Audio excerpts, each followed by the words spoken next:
तुम्हारी माँ जब दूसरी बार प्रेग्नेंट हुई तो कहा करती थी, जब तक किसी की बेटी ना हो वो मां कहलाने की हकदार ही नहीं। इंशाअल्लाह इस बार हमारे यहां बेटी होगी जान। तुम्हारी पैदाइश के बाद जब मैंने उसे बताया कि हमारे यहां बेटी हुई है तो उसने अल्लाह का शुक्र अदा किया और कहा कि अब जाकर मैं मां बनी हूं।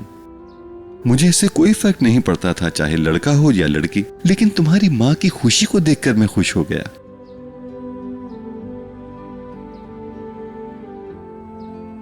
लेकिन जब मैंने तुम्हें देखा यारिन, मैंने कहा खानदान मैंने जिंदगी की इतनी खूबसूरती कभी महसूस नहीं की थी और होगी भी नहीं। जब तुमने मुझे पहली बार देखा, क्या तुम जानती हो मेरे साथ क्या हुआ?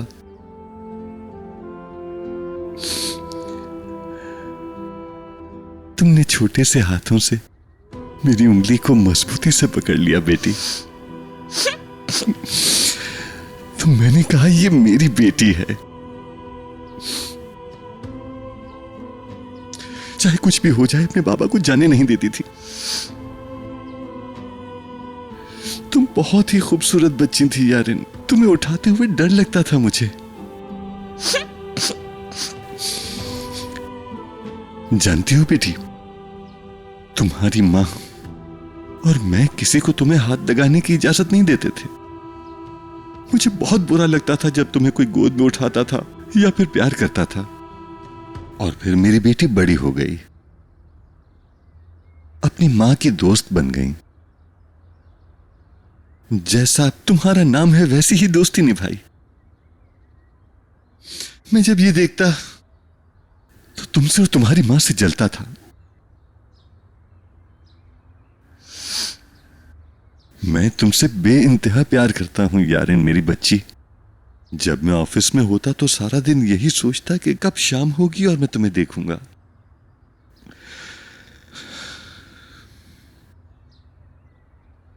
मगर फिर तुम्हें न जाने क्या हो गया बेटी,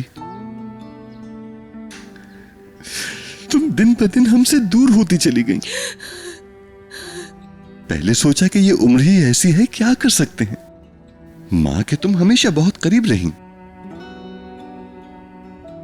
लेकिन अब मुझे अंदाजा हुआ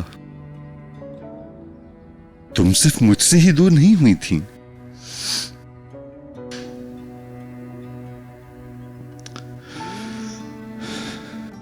मैं तुम्हें नहीं पहचान सका यारिन।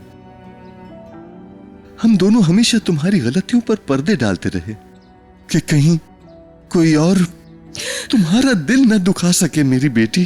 कोई भी शख्स तुम्हें तकलीफ न दे सके, कोई तुम्हें परेशान न कर सके। हमें लगता था हम तुम्हें समझते हैं, लेकिन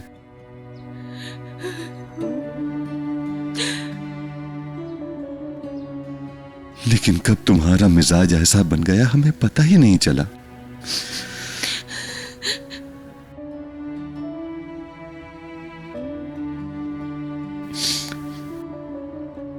हमने आखिर ऐसा क्या किया था जो तुम ऐसी बन गई? बताओ मुझे मेरी बच्ची।